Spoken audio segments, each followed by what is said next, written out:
Ui, serius lah Luffy tak boleh masuk Laugh Tale. Tapi sebab apa pula tak boleh masuk? Kru Roger selamba je masuk. Siap gelak-gelak lagi kan diorang kat sana. Habis kalau tak boleh masuk Laugh Tale, macam mana diorang nak dapatkan One Piece? Macam mana Luffy nak dapatkan One Piece? Jangan cakap yang One Piece tak ada kat sana pula, tak ada dekat Laugh Tale pula.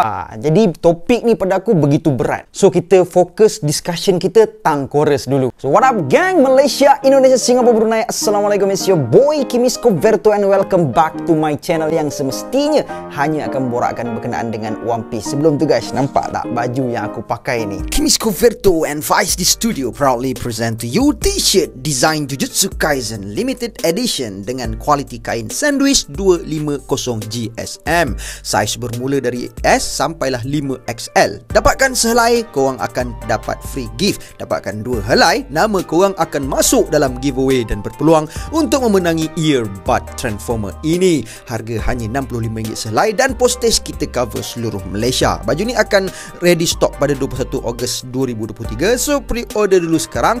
21 Ogos nanti aku dengan Faiz akan post baju korang. So get your Jujutsu Kaisen t-shirt now. Link WhatsApp aku tinggalkan di ruangan description dan pin komen di bawah. Dan kepada yang berminat untuk dapatkan action figure ini pun sama juga. Jangan lupa untuk WhatsApp di link yang sama. Sekarang ni aku malas dah main pre-order. Payah aku pegang stok je, terus deliver kat korang. Jadi segera guys, sementara stok masih ada. Jadi tang awal-awal tu tadilah topik perbincangan kita dalam video kali ni. Sebab baru-baru ni ada nakama kita yang bernama Izzuddin. Dia sudah share satu teori yang bagi aku menakjubkan dekat Instagram aku. So takkan aku nak jawab dekat dia seorang-seorang je kan. Sebab pada aku topik ni terlalu menarik untuk kita bincangkan bersama. Jadi tanpa melengahkan masa lagi, jom let's proceed with the content. So teori ni sebenarnya datang daripada IG D Martin, yang mana dia juga sebenarnya dapatkan teori ni daripada orang lain yang tidak didedahkan namanya. So teorinya berbunyi begini. Ada satu teori mengatakan mereka-mereka yang memiliki Devil Fruit tidak akan dapat memijak tanah Laugh Tale dan mereka akan jatuh sakit sebelum dapat pergi ke sana. Teori ini dibuktikan dengan beberapa bukti.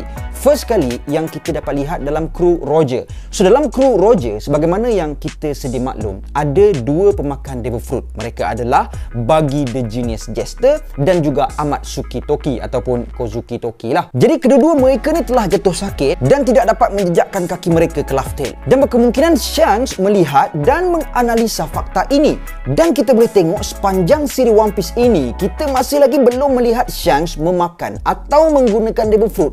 Tapi fakta ni boleh juga disangkal. Maksud aku, kita bolehlah cakap yang kot Shanks nak ikut jejak langkah Roger kot. Sebab Roger kan mentor dia, orang yang dia idolakan. So of course lah dia akan follow spesen seperti apa yang Roger buat dulu. Tengoklah Haki Shanks menggila tahap apa lagi dah kan. Cuma kita juga tak boleh menolak kemungkinan yang dia dah maklum tentang perkara ini dan buktinya kita boleh tengok seluruh kru Shanks sampai ke hari ini belum lagi didedahkan menggunakan Devil Fruit. Dan benda ni pun boleh jugalah sebenarnya untuk disangkal. Kot Oda nak buat match up antara Shanks versus Stitch kot nanti. Barulah syok tengok fight macam tu. Yelah, kru Blackbeard kan semuanya pemakan Devil Fruit. Jadi kontra lah dengan Shanks. Seorang pun tak makan Devil Fruit. Devil Fruit Army versus non-Devil Fruit Army. Tapi itulah, kalau kita tengok si Shanks ni, pada aku dialah Yonko yang paling misteri sekali. Sebab setiap Yonko kita boleh tengok dengan jelas sebelum ni apa matlamat lanun dorang. Contoh macam Whitebeard sebelum ni, dia nak ada Mustokoshi anak-anak lah kan. Aku pun tak sure betul ke Mustokoshi itu maksud dia anak-anak. Tapi itulah yang dizikirkan Whitebeard kan. Lepas tu Big Mom, kita tahu selok-belok kehidupan dia masa kecil-kecil dulu macam mana, yang dia dibawa ke Taska Elbaf dulu kan. Dan dengan mengidolakan Mother Camel, dia pun jadi terinspirasi untuk wujudkan satu pulau ataupun wilayah yang mana dalam wilayah dia tu ada semua jenis bangsa. Alih-alih anak dia lah yang jadi bangsa. Dia kahwin orang tu, kahwin orang ni. Even dia sendiri pun berapa banyak suami dia ada, semata-mata nak dapat benih orang lain. Wah, betapa sensornya perucapan saya. Lepas tu Kaido. Kaido ni ala-ala Genghis Khan sikit lah. Nak bina tentera Abrahah. Semua gajah-gajah, semua Zoan Ancient. Jadi orang kanan dia, orang kiri dia, orang atas dia, bawah celah bedah semua. Yelah, sebab kawan masa kecil kan tertekan, kena tindas masa dekat Vodka Kingdom dulu kan. Bagi pula, si Bagi ni kita tak payah nak cerita lah. Dia jadi Yonko pun sebab luck je. Bagus Mihawk, tak pun Crocodile yang jadi Yonko. Dan Luffy pula, yes, memang dia nak jadi Pirate King, nak dapatkan One Piece, pergi ke Laftel, apa semua segala tu. Tapi kita still belum tahu apa dia punya ultimate goal dia ni tau. So bolehlah dikatakan semua Yonko-Yonko yang aku senaraikan, yang aku cakap, aku sebutkan tadi tu, ada matlamat diorang tersendiri. Tapi Shanks ni, kamu ni apa? Kamu tinggal sini ke? Dan dalam One Piece, semua kisah-kisah Yonko dah diceritakan. Bagi tak usah cerita lah, kat Orange Town Arc kita dah jumpa dia dah. Dah tahu dah dari kecil sampai ke Yonko. Detail cerita dia ni. Kaido pun kita dah tahu cerita dia dari kecil sampai ke besar. Big Mom kita dah tahu. Even Whitebeard pun kita tahu. Satu watak legendaris besar tu dalam One Piece. Sebelum ada 4 Maharaja, dia dah jadi Maharaja Layla dah. Tapi tu lepas Zebek tumbang lah kan. Tapi untuk watak Shanks ni, Oda bagi kita macam nak tidak je. Sikit-sikit je dia bagi. Padahal kita kenal dia dari chapter awal lagi, chapter 1 kot. Dialah Yonko pertama yang kita kenal. Dia jugalah orang first yang tayangkan apa itu penangan Hahou-Shoku Haki. Sungguh pun sebelum time skip, waktu tu Oda lebih beri penekanan pasal Devil Fruit. Susul jalur keturunan dia pun kita baru tahu sikit-sikit. Itu pun nasib kalau kita tengok filem Red dan baca volume 4 billion. Itu pun 4 billion tu hanya boleh didapati masa tengok filem Red dekat Jepun je. Tapi alhamdulillah lah, sebab lantaran ada kecanggihan internesi, jadi kita pun boleh akses untuk tengok apa kandungan 4 billion tu. Dalam 4 billion tu adalah cerita sedikit sebanyak pasal Shanks ni, kekuatan haki dia, dari mana Roger dengan Relic jumpa dia ni, lepas tu kekuatan kru Shanks ni. Jadi kat sini kita boleh tengok macam mana Oda cuba untuk simpan watak Shanks ni. Walaupun kita kenal dia seawal chapter 1, tapi Oda masih letak watak Shanks ni di ketergantungan.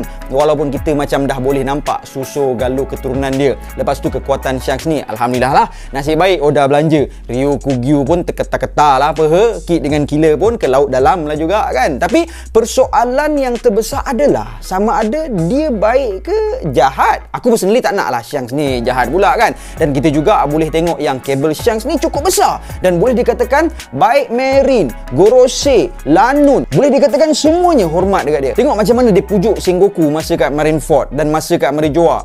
Ni walaupun ada berlaku perdebatan yang mengatakan terdapat kemungkinan yang watak ni bukanlah Shanks, sebab kita tak nampak parut trademark dia dekat dalam scene kat sini kan, dengan lengan kudung dia. But kalaulah if watak ni adalah Shanks, jadi kita boleh nampak macam mana repo yang dia jalinkan dan kabel dia yang besar sampai Gorosei sendiri sanggup luangkan masa untuk dia. Lepas tu kita boleh tengok macam mana dia mampu untuk pujuk ayahanda Kaido, Raja Kezaliman Buas, daripada datang ke Marineford. So kat sini kita boleh tengok aura Shanks ni macam mana. Jadi memang padanlah haki COC Clash of Clans Shanks ni sedewa itu kan. Alright, berbalik kepada persoalan tadi. Jadi adakah Shanks dah tahu dah untuk seseorang itu masuk ke Laftel, mereka tidak boleh memakan Devil Fruit, atau dalam erti kata lain, Devil Fruit user adalah diharamkan daripada memasuki Laftel. And that's why kru Shanks setakat ini kita boleh tengok tak ada seorang pun yang memakan atau merupakan pengguna Devil Fruit. Jadi aku rasa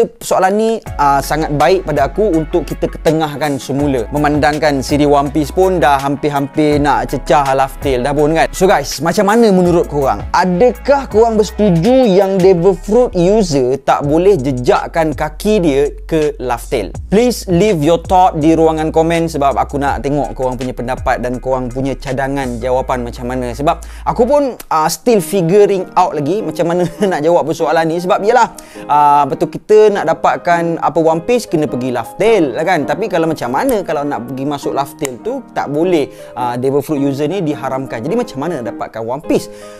Itu yang aku fikir tu, adakah sebenarnya One Piece tu tidak terletak di Laftel, dia terletak pada huruf Ta. So guys, that's all I have untuk perkongsian kita pada kali ini. And before I end, sedikit renungan. Kita mungkin merasakan diri kita tertekan, depres, tersudut, patah semangatnya. Namun percayalah, di mata orang lain, apa yang mereka lihat pada kita hanyalah ketabahan, kecekalan, kesabaran. Bahkan ada di antara mereka yang cemburu melihat kita. Kerana sungguh walau dalam depresi, kita masih mampu tersenyum, tertawa dan berteman, sehingga mereka tercari-cari dari mana datangnya kekuatan itu. Sungguh Kita dibenarkan berasa kacau dari dalam dan luar, namun ia tidak bermakna itulah cacatnya kita, celanya kita, laifnya kita. Bahkan itulah makna kita adalah manusia. My brother, stay strong. You got this. La ilaha illallah.